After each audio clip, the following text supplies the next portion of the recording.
আচ্ছা, তাণ্ডব সিনেমার টিজার কবে আসবে?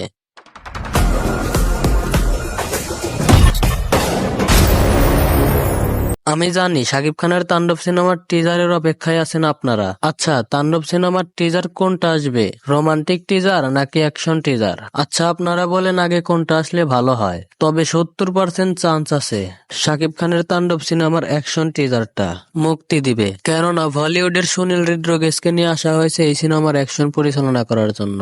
তাণ্ডব সিনেমায় যেমন অ্যাকশন আছে তেমনও রোমান্টিকও আছে। আচ্ছা, আর একটা কথা বলে রাখি, তুফান সিনেমায় যে টিম কাজ করছে তাণ্ডব সিনেমায় কিন্তু ঠিক সেই টিমই কাজ করছে। কিন্তু সমস্যা হলো এইখানে, তুফান সিনেমায় যেরকম ভাবে মার্কেটিং করছিল তাণ্ডব সিনেমায় কিন্তু সেরকম ভাবে করছে না। কারণ কি মার্কেটিং করছে না কেন?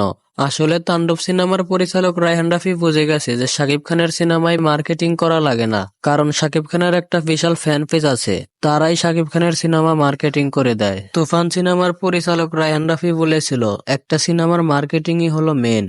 তাহলে তাণ্ডব সিনেমায় কেন তারা মার্কেটিং করছে না? আচ্ছা চলেন তাণ্ডব সিনেমার টিজার কবে আসবে এই বিষয় নিয়ে আলোচনা করি। তুফান সিনেমার টিজার তারা 1-1.5 মাস আগেই রিলিজ করে দিয়েছিল, কিন্তু এখনো তারা তাণ্ডব সিনেমার টিজার এখনো রিলিজ করেনি। আশা করি আর 1 সপ্তাহের ভিতরেই তারা তাণ্ডব সিনেমার টিজার রিলিজ করে দিবে। এটা কোনো অফিসিয়াল নিউজ না, তবে আমার ধারণা থেকে বললাম, কেননা তাণ্ডব সিনেমা মুক্তি পাবে ঈদ-উল আজহায়। ঈদের আর 1-1.5 মাস সময় আছে, কিন্তু এখনো তারা তাণ্ডব সিনেমার টিজার রিলিজ করেনি। জানি না তারা তাণ্ডব সিনেমার মার্কেটিং কিরকম ভাবে করবে, তবে আর 1 সপ্তাহের ভিতরে তাণ্ডব সিনেমার টিজার আসার অনেক চান্স রয়েছে। প্লিজ ভিডিওটি ভালো লাগলে সবাই একটা লাইক করে চ্যানেলটাকে সাবস্ক্রাইব করে যাবেন।